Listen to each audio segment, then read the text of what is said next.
परमेश्वर का धन्यवाद करते हैं आज की सुबह के लिए। हम खुदावन के नाम की स्तुति करते हैं। अभी तक हमने कुछ गीत भजन गाए, परमेश्वर का धन्यवाद किया, उसकी आराधना की। अभी समय है कि हम खुदा के कलाम से सुनेंगे। हम पिछले संडे को ये सुन रहे थे कि मन का आनंद अच्छी औषधि है। मन का आनंद अच्छी दवाई है। मन का आनंद एक अच्छी मेडिसिन है। लेकिन लिखा है कि मन के टूटने से हड्डियां सूख जाती हैं। हड्डियों के सूखने से मतलब जो हड्डियों के बीच में बोन मैरो है, जो हमारे जिस्म को, हमारे शरीर को तंदुरुस्त रखने में सबसे ज्यादा सहायक है, बहुत ज्यादा सहायक है। जब वो बोन मैरो सूख जाएगा तो जिस्म के अंदर दर्द, पीड़ा, इन्फेक्शन बढ़ जाएंगे। आज हमारे समाज में नहीं बल्कि पूरे संसार में इम्यूनिटी पावर को बढ़ाने की बातें की जा रही हैं। इम्यूनिटी पावर बढ़ाने के कई तरीके खोजे जा रहे हैं और बहुत सारी बातें बताई जा रही है कि इस चीज को खाएंगे तो हमारी इम्यूनिटी पावर बढ़ेगी। लेकिन हम प्रभु के वचन से देख रहे थे कि जो मन का आनंद है ये बहुत बड़ी सहायक चीज है जिससे हमारी इम्यूनिटी पावर बढ़ सकती है। मन का आनंद अच्छी औषधि है, परंतु मन के टूटने से हड्डियां सूख जाती हैं। तो नीति वचन 17 अध्याय उसके 22 आयत से हम पढ़ रहे थे। फिर हमने सुना था कि मन का आनंद हम कैसे प्राप्त कर सकते हैं। सबसे पहले जो हमने पहली बात सीखी थी वो ये थी कि बाइबल में लिखा है भजन संहिता उसका 16 अध्याय उसकी 11 आयत से हमने देखा था कि वहां लिखा हो तेरे निकट आनंद की भरपूरी है। तेरे निकट आनंद की भरपूरी है। जब हम खुदा के पास जाएंगे तो हम खुदा की उपस्थिति से आनंद प्राप्त करेंगे। दूसरी बात हमने सीखी थी कि खुदा का वचन जो है वो हमारे लिए आनंद को लेके आता है। हम देख रहे थे भजन संहिता 19 अध्याय उसके 8वें वचन में लिखा हुआ है कि यहोवा के उपदेश सिद्ध है, वो हृदय को आनंदित कर देते हैं। भजन संहिता 119 उसका 162 आयत से देखा था कि जैसे कोई बड़ी लूट पाकर हर्षित होता है वैसे मैं तेरे वचन के कारण हर्षित हूं। उसके बाद हमने देखा था यिर्मयाह की पत्री में, यिर्मयाह की पुस्तक में, यिर्मयाह उसका 15 अध्याय उसकी 16 आयत में लिखा है, यिर्मयाह कहता तेरे वचन मेरे मन का हर्ष और आनंद का कारण हुए। और जो तीसरी बात थी वो हमने सीखी थी कि हम कैसे आनंद प्राप्त कर सकते हैं, वो है खुदा पर आशा रखने से। लिखा है धर्मियों को आशा रखने से आनंद मिलता है। नीति वचन 10 अध्याय उसकी 27 आयत से हम देख रहे थे धर्मियों को आशा रखने से आनंद मिलता है। जब प्रभु के लोग आशा में बने रहते हैं। हमने सीखा था पौलुस रोमियो के पत्री में लिख रहा है, रोमियो 12 अध्याय उसकी 12 आयत में कहता है आशा में आनंदित रहो। धर्मियों को आशा रखने से आनंद मिलता है। फिर वो पौलुस जो है, पौलुस कह रहा है आशा में आनंदित रहो। वो आनंद है वो हमारे जिस्म के लिए, हमारे प्राण के लिए बहुत जरूरी है। हमारी आत्मा के लिए, हमारे लिए आनंद जो है वो बहुत जरूरी है। इसलिए मेरे प्रिय भाइयों बहनों, हम आनंद में बने रहे, प्रभु के आनंद में बने रहे। हम कह सकते हैं कि प्रभु का आनंद जो है वो मेरी ताकत है। Hallelujah, hallelujah, hallelujah. और जो चौथी बात हमने देखी थी प्रभु के वचन से वो थी नीति वचन उसका 12 अध्याय उसकी 20 आयत को मैं चाहूंगा कि इस आयत को हम पढ़ दें। नीति वचन उसका 12 अध्याय उसकी 20 आयत। बुरी युक्ति करने वालों के मन में, बुरी युक्ति करने वालों के मन में छल रहता है, छल रहता है, परंतु मेल की युक्ति करने वाले परंतु को मेल की युक्ति करने वाले को आनंद होता है। आनंद होता है। Hallelujah, hallelujah, hallelujah. हालेलुया। जो मेल की युक्ति करता है मतलब शांति की बातों की प्लानिंग करता है, जो ये प्लान करता है कि कैसे शांति को स्थापित किया जाए, लोगों के परिवारों में कैसे शांति को बनाया जाए, चर्च में कैसे शांति बनी रहे। लेकिन कुछ लोग हैं जो इधर उधर की बातों को करके लोगों के परिवारों में झगड़ा उत्पन्न करवा देते हैं। चर्च के बीच में इधर उधर की बातों को, रिश्तेदारों के बीच में, यहाँ तक कि देशों देशों के बीच में भी एक गलत स्टेटमेंट से प्रॉब्लम हो जाती है। लेकिन बाइबल कहती है जो शांति की युक्ति करता है, शांति तो स्थापित होती है लेकिन उसको भी आनंद प्राप्त होता है। जो शांति की बातें करने वाले, जो शांति की स्थापना करने वाले लोग हैं, जो शांति की स्थापना की युक्ति करने वाले लोग हैं, उनको भी आनंद मिलता है। हालेलुया। आज हम नए नियम में से देखेंगे कि आनंद कितना जरूरी है। प्रभु यीशु मसीह भी आनंद की बात करते हैं, पौलुस भी आनंद की बात करता है। जब हम नए नियम में देखते हैं लूका 10 अध्याय में, लूका 10 अध्याय जब उसकी 17 को हम देखते हैं तो वहां पर लिखा हुआ है कि जब प्रभु यीशु मसीह ने चेलों को भेजा था, लिखा वो जो 70 चेले थे वो आनंद करते हुए लौटे प्रभु के पास, और प्रभु यीशु मसीह को आके कह रहे हैं, प्रभु जी तेरे नाम से तो दुष्ट आत्मा भी हमारे वश में है। प्रभु यीशु मसीह ने उनको एक बात कही थी। प्रभु ने कहा, हाँ मैं शैतान को देख रहा था, आसमान से बिजली के समान गिरते हुए देख रहा था, लेकिन प्रभु ने जो दूसरी बात कही, प्रभु ने कहा इस बात से मत आनंदित हो जो कि आत्मा तुम्हारे वश में है, लेकिन इस बात से आनंदित हो जो कि तुम्हारे नाम स्वर्ग में लिखे हुए हैं। Hallelujah, hallelujah. हमारे पास आनंद मनाने का एक कारण है। जो हालात है, परिस्थितियां है, जो वो हमारे आनंद को चुरा नहीं सकती, वो हमारे आनंद को खत्म नहीं कर सकती। हमारे पास आनंदित रहने का कारण है कि हमारे नाम स्वर्ग में लिखे हुए हैं। हालेलुया। मेरे प्रिय भाइयों बहनों, मैं आपको उत्साहित करना चाहता हूं, आप आनंदित रहिए। आपके पास कोई आनंद की बात नहीं है तो इसी बात को लेकर आनंदित रहिए कि मेरा नाम स्वर्ग में लिखा हुआ है।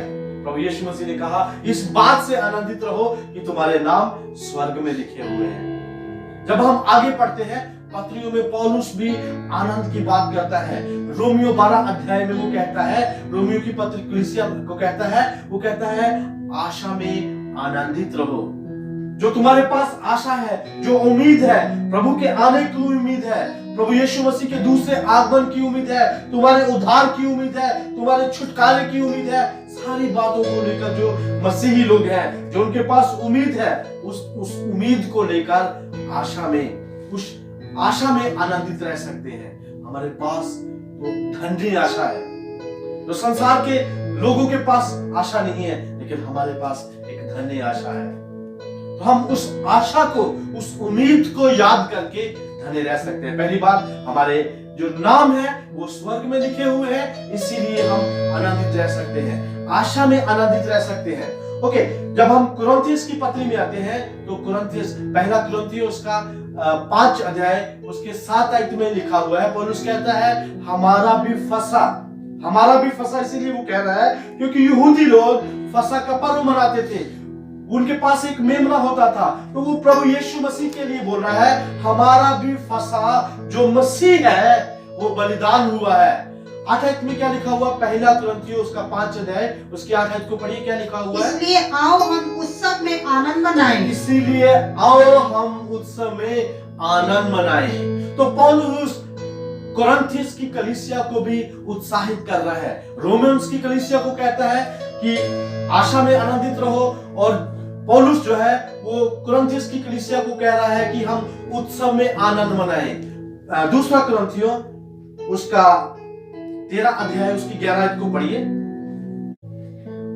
हे भाइयों आनंदित रहो। देखिए यहां लिखा है हे भाइयों आनंदित रहो। पौलुस कलीसिया को उत्साहित कर रहा है कि जो कलीसिया है वो आनंदित रहे। अगर हम गलातियों की पत्री में आ जाएं, गलातियों 4 अध्याय उसकी 15 आयत में कहता है तुम्हारा आनंद मनाना कहां चला गया, तुम तो बहुत खुश रहते थे, हे गलातियों के लोगों तुम बहुत खुश रहते थे, अब तुम्हारा वो आनंद कहां चला गया। अगर गलातियों 5 अध्याय उसकी 22 आयत में हम जाएंगे तो वहां पर पौलुस आत्मा के फल की बात करता है। वो कहता है पर आत्मा का फल प्रेम, आनंद, शांति, धीरज, कृपा, भलाई, विश्वास, नम्रता और संयम है। तो ये सब बातों को जब बोलता है तो इसमें एक शब्द है, आत्मा का फल जो है वो आनंद है। हमारे पास ये आत्मा का फल होना बहुत जरूरी है। अगर हमने पवित्र आत्मा पाया है तो हमारे पास ये फल जो है दिखना चाहिए। 24 घंटे मुंह लटका के नहीं चलेगा भाई। पवित्र आत्मा तेरे अंदर है ना, तो आनंद जो है वो दिखना चाहिए। बहुत सारे लोग आनंदित रहना जो है उसको बुरा मानते हैं। जो हंसने वाले लोग हैं ना, बहुत जो ओवर स्पिरिचुअल लोग हैं, वो कहते हैं ये तो पापी लोग हैं, ये तो हंसते रहते हैं। लेकिन बाइबल कहती है, अय्यूब की किताब में भी लिखा हुआ है, तुम्हें हंसना पड़ेगा। परमेश्वर चाहता है कि हम आनंदित रहें। तभी तो यहां आत्मा का फल लिखा है, पर आत्मा का फल प्रेम आनंद। आत्मा का फल जो है वो आनंद है। हमें आनंदित रहना चाहिए। ये फल हमारे जीवनों में दिखना चाहिए और इस फल का जो टेस्ट है वो लोगों को आना चाहिए। फिलिपियों की पत्री में अगर हम आ जाएं, तो फिलिपियों की पत्री में पौलुस 15 बार आनंद की बात करता है।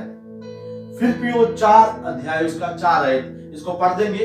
प्रभु में सदा आनंदित रहो। प्रभु में सदा आनंदित रहो। मैं फिर कहता हूँ आनंदित रहो। मैं फिर कहता हूँ आनंदित रहो। देखिए फिलिपियों 4 अध्याय उसकी 4 आयत में 2 बार कहता प्रभु में आनंदित रहो, मैं फिर कहता हूँ आनंदित रहो। इसका मतलब है कि जो आनंदित रहना है हमारे लिए बहुत जरूरी है। मेरे प्रिय भाई बहनों, ये मेरी कोई टीचिंग नहीं है, कोई मेरी थियोलॉजी नहीं है। खुदा का वचन कह रहा है कि परमेश्वर के लोग जो है वो आनंदित रहें, प्रभु के लोग जो है वो आनंदित रहें। लिखा है, मैं कहता हूं प्रभु में आनंदित रहो, मैं फिर से कहता हूं आनंदित रहो। 15 बार इस वचन को वो पूरा बोल रहा है। आनंद शब्द को 15 बार बोल रहा है। जब हम आनंदित होते हैं, हम खुश होते हैं, तो हमारा परमेश्वर खुश हो जाता है। प्रभु यीशु मसीह ने भी अपने चेलों के साथ बातें कही थी। अगर आप यूहन्ना 15 अध्याय उसकी 11 आयत को पढ़ो तो वहां लिखा हुआ है, मैंने ये बातें तुमसे इसलिए कही है कि मेरा आनंद तुम में बना रहे और तुम्हारा आनंद पूरा हो जाए। हालेलुया। प्रभु यीशु मसीह चाहते हैं कि उसके जो लोग हैं वो आनंदित रहें। पौलुस 15 बार फिलिपियों की कलीसिया को लिख रहा है, आनंदित रहने की बात करता है।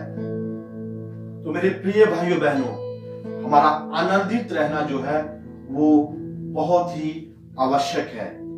कुलसियों की पत्री में लिखता है कि जब तुम अपने माँ बाप की आदर करते हो तो प्रभु इससे आनंदित होता है। तीमुथियुस की पत्री में पौलुस कहता है कि एक जो योद्धा है वो अपने भर्ती करने वाले को प्रसन्न करता है, आनंदित करता है।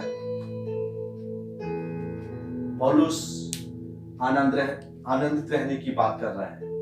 हमारा प्रभु, हमारा उद्धारकर्ता, वो कहता है इस बात से आनंदित हो जाओ कि तुम्हारे नाम स्वर्ग में लिखे हुए हैं।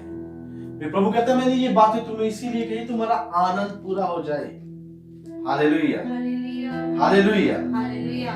एक आयत और पढ़ेंगे आखिर में, पहला थिस्सलुनीकी उसका 5 अध्याय उसकी 16 आयत को पढ़िए। सदा आनंदित रहो। सदा आनंदित रहो। ध्यान से सुनिए, प्रभु का वचन क्या कह रहा है, सदा आनंदित रहो। उसके बाद क्या लिखा है, निरंतर प्रार्थना में लगे रहो। निरंतर प्रार्थना में लगे रहो। आगे, हर बात में धन्यवाद करो। हर बात में धन्यवाद करो, क्योंकि तुम्हारे लिए मसीह यीशु में परमेश्वर की यही इच्छा है। प्रभु की यही इच्छा है। आगे, आत्मा को ना बुझाओ। आत्मा को ना बुझाओ। भविष्यवाणी को तुच्छ ना जानो। भविष्यवाणी को तुच्छ ना जानो। सब बातों को परखो। बस देखिए, यहाँ पर कुछ बातें हैं जो थिस्सलुनीकियों की कलीसिया को कही जा रही है। कहा जा रहा, प्रार्थना में लगे रहो, हर बात में धन्यवाद करो और आत्मा को ना बुझाओ। जैसे ये सारी बातें जरूरी है, वैसे ही आनंदित रहना भी जरूरी है। यहाँ लिखा हुआ है सदा आनंदित रहो। Hallelujah, hallelujah, hallelujah. बहुत सारे लोग आनंदित नहीं रहना चाहते।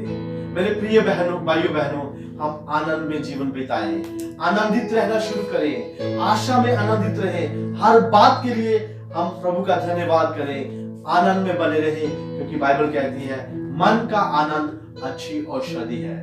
मन का आनंद अच्छी औषधि है, लेकिन मन के टूट जाने से हड्डियां सूख जाती हैं। आए हम दुआ करेंगे। सब लोग अपनी आंखों को बंद करें, मैं आप लोगों के लिए दुआ करूंगा।